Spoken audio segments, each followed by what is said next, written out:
Hi, I'm back again. My name is Valencia, and I am going to show you how we organize and implement Challenge B for classical conversations at home.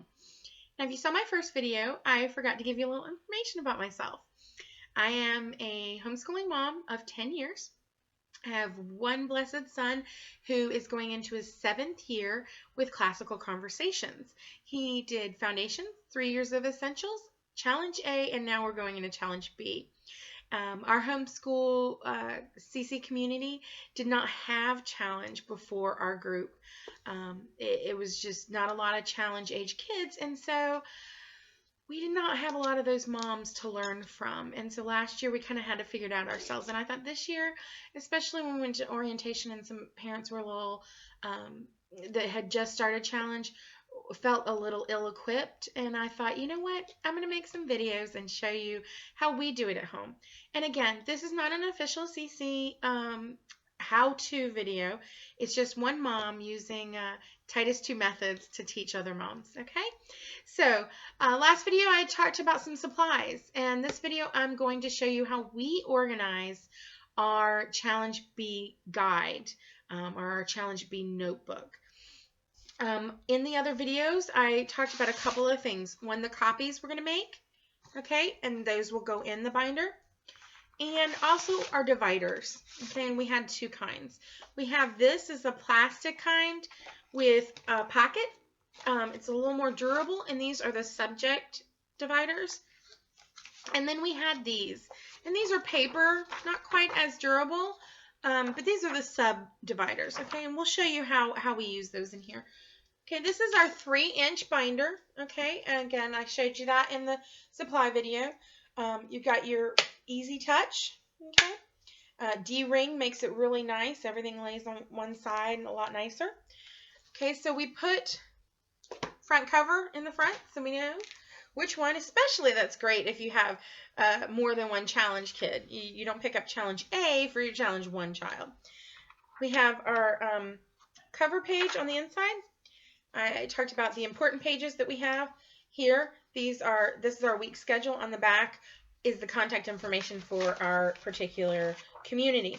These are just some pages that our director gave us for information. What's expected of us as parents? What's expected of the children during class? What's expected of the challenge director and what she's going to do for us? And that we can hold each other, all of us, accountable.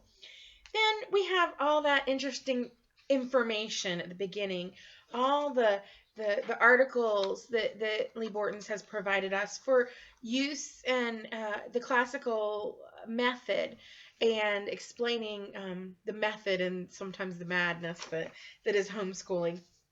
Okay, and so we're going to come here, again, this is just the informational stuff, and I'm going to show you. This is our first subject, okay, here. It's Latin, and of course the classical strand labeled for that is grammar, okay? So what I did was I took this is our subject divider with the pocket on the front, okay? And that's going to be right here. Get that in there for you. My assistant probably has gone to bed, or else he would be assisting me. But okay, so we got that in, and behind that I have everything there is to know from the challenge guide on Latin. Okay, there's a couple of pages in the challenge guide about, you know, what is expected in Latin, why we teach Latin, just information. It's great. This page right here is good, especially if you want to put it in a page protector and put it back with the assignments, because it's a checklist. Every week you're going to pretty much do kind of the same order in Latin. And so if you put this in a page protector, we actually put this on our grid, and so we don't have one page for Latin and one page for something else. It just makes it a little easier for us to have everything in one place. But if your child needs a little more detail, and I love check boxes, you can ask my family. I love checkbox and lists.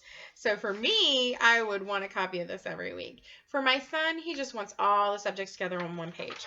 So you do what's best for your child. But if you're going to use that paper, I would definitely put it in a page protector and just write the week and what lesson it is. And then when you're done, you can erase it. And you're not making copies and copies and copies because that's, money, and we always want to save that. So right here is some information that he had from Challenge A about vocabulary for Latin. And so we put that in there because he's going to need that still. Then we have, again, these are the little flimsier, narrower, okay? If you saw in my earlier video, they're about an inch narrower than the plastic dividers. And this is for notes, exercises, and then this one's for tests. And of course, behind the notes, we're going to have some notebook paper for him to take notes on. And every once in a while, we're going to take those notes out and maybe put them in his portfolio, see what he needs to keep, see if there's things, charts maybe he needs to keep in there for himself. Exercises. This is where he's going to do his homework and his exercises. So we have the notebook paper. I'm also going to upload later, probably next week, a couple of aids that I made for Latin GNC charts. And again, another term that you will learn very quickly in Challenge B and Challenge A. And so, okay, here we have our exercise paper. And then behind it, we're going to put our divider for our tests. Okay, and so there, tests go behind there. Okay, if they're not hole punched, if they're tests that are on maybe something she copied, a lot of our tests were just on notebook paper. But if it's something that she copied, those would go back here where we have the pocket. And then you could just hole punch it and put it back with the tests. Next, we have logic, math. Okay, here we just have paper and grid paper. Grid paper is great. If you're new to Saxon, which I was last year, we discovered grid paper, and that helped a lot, especially with messy handwriting. You divide the page in 4, of course, and they do 1 per quarter page, and it makes it a lot more, a lot neater. We have rhetoric, logic. Again, we have our first one, and if you notice, I want to point this out. Some of you may be thinking, that's a lot of dividers, and that's going to look confusing to my child. That is why I highly, highly, highly recommend getting these plastic dividers. Okay, if you see when we open our Challenge B guide, you only see the 6 dividers, okay? You don't see all the little subdividers. Now, once you flip this page, those subdividers you can see. So if my son's ready to do some logic homework, some rhetoric homework, excuse me, he's going to flip this open and he's going to have his tabs, but he's not going to see all that all the time. And so he can focus on that subject. And it took me a while to figure out how to do this, that he didn't have all these tabs showing math and exercise and notes. So now he just has each one showing when he first opens, and only once he goes to that section do you see the subdividers. And clutter, even visual clutter, that does affect the brain and how it's going to work. And in our family, we have family members with different processing problems, and so we've learned the value of organization, clean visual cues, and keeping it to where it doesn't look visually cluttered. Still pleasant and organized, but not cluttered. Okay, so each section, again, you're just going to have your pocket and then your subdividers. The pocket dividers I found at Office Max.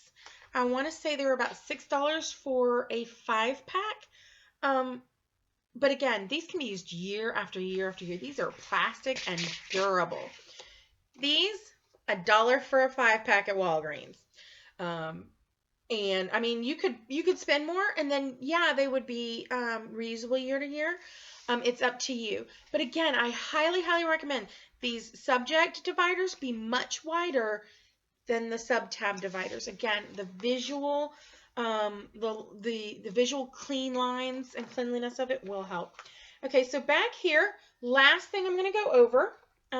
We've got all our subjects. We've got those copies I made. Okay, we talked about the article and the broadcast. They're behind where our debate strand is. The ANI charts are all in with our exposition. I have some extra page protectors. We turn in some of our assignments with page protectors. And to be honest, I don't always remember where I've put them.